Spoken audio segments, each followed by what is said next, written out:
Oi pessoal, aqui é a Pri do Estante Amarela e hoje eu vim aqui conversar com você sobre a Gaiola de Ouro.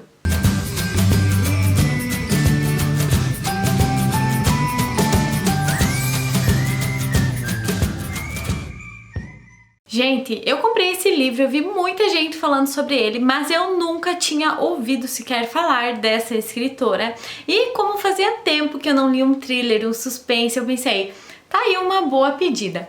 Comprei o livro, comecei a ler. No comecinho ele não me fisgou tanto, mas gente, depois de certa parte vocês não imaginam como essa leitura aconteceu. A primeira fala que a gente encontra aqui já deixa a gente sem saber o que esperar. Gente, é muito emocionante, a nossa imaginação dá mil voltas pra gente tentar organizar alguma sequência um pouco lógica para conseguir entender o que aconteceu aqui. E a gente vai tendo ideia de tudo isso com um livro que tem 3 narrativas. Uma narrativa do passado, lá de quando a nossa protagonista ainda era criança, uma protagonista de um passado recente e a narrativa do presente. E vocês sabem que eu amo histórias que contenham mais de um tipo de narrativa.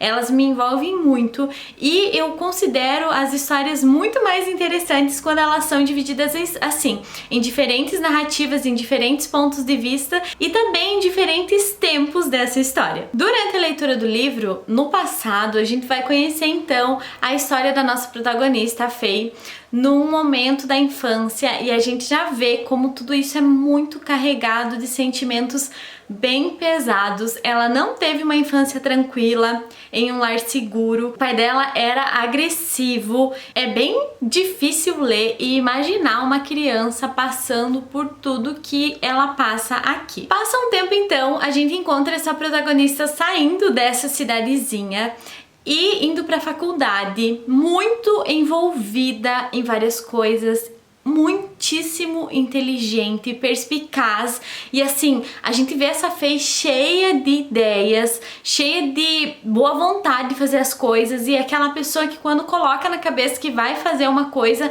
faz da melhor forma. Então assim, a gente se encanta por essa personagem do passado recente. Ela conhece o Jack, seu marido, e a gente vai conhecer então a nossa protagonista no presente, que parece que a autora simplesmente pegou outra protagonista e colocou no lugar dessa personagem. E eu até criei várias ideias aqui na cabeça para ver o que poderia ter acontecido para deixar essa protagonista tão apagada na história. Isso porque depois do casamento dela, ela simplesmente se anulou. E gente, ela é uma mulher daquelas que largou o estudo para ajudar o marido e o sócio a fundar uma empresa. Então toda a ideia, todo o desenvolvimento foi dela. Ela abdicou de muitas coisas para que o sonho deles se tornasse realidade. E simplesmente de uma hora para outra parece que ela não fez nada, que foi tudo mérito do Jack, foi tudo ele que conquistou sem a ajuda dela. Então ela vive em casa cuidando da filha, enquanto ele tá cuidando da empresa, e ele simplesmente anula ela de todas as decisões e conversas futuras sobre essa empresa. Então a gente já fica pensando, poxa, por que fazer isso? E pra piorar, é claro, né, gente, porque a gente tá falando de um suspense, acontece alguma coisa no livro e ela e o Jack se separam e ela sai sem nada desse casamento. Então assim, ela ajudou o marido a construir o império que ela tem hoje, e quando eles se separam ela descobre que ela não tem direito a nada. Mas gente, o que eu nem sonhava era que isso é só um pouquinho do que ainda tinha por vir.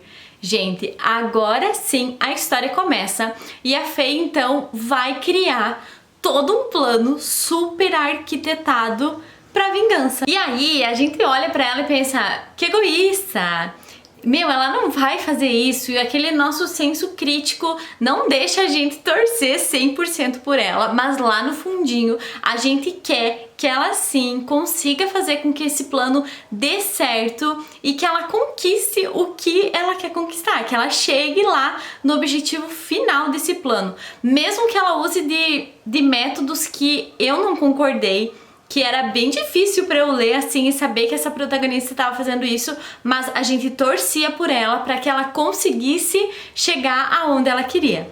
Gente, essa narrativa é muito envolvente, eu nem preciso falar isso pra vocês.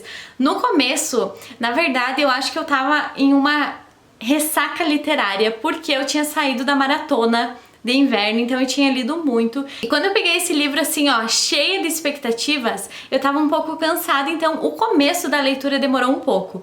Mas depois de certo ponto da história, eu não largava mais e eu ficava a todo momento pensando, não, mas isso não pode acontecer. É impossível que isso... E acontecia. Gente, é muito envolvente, vocês não têm ideia. Fazia tempo que eu não lia um thriller e olha que quando eu leio um livro tão bom assim, me dá muita vontade de me jogar no gênero e conhecer todos os livros que eu possa conhecer sobre esse gênero. É um livro cheio de emoções, que a gente questiona muitos dos comportamentos da protagonista, como eu já falei pra vocês, mas tudo que ela passa, tudo que ela teve que engolir e tudo que acontece ainda na vida dela mexe muito com a gente, então a gente fica a todo momento assim questionando os nossos sentimentos, que a gente sabe que a gente não devia torcer por ela, mas ela é uma mulher tão legal, tão cheia de garra e de vontade, que no fundinho a gente torce para que ela consiga pôr esse plano de vingança em ação. Acho que deu para perceber que eu super recomendo esse livro para vocês. Espero muito que vocês tenham gostado do vídeo. Se vocês gostaram, lembra de deixar o curtir aqui embaixo. Se você não é inscrito, bem-vindo! Se inscreve aqui no canal e até o próximo vídeo. Um beijo!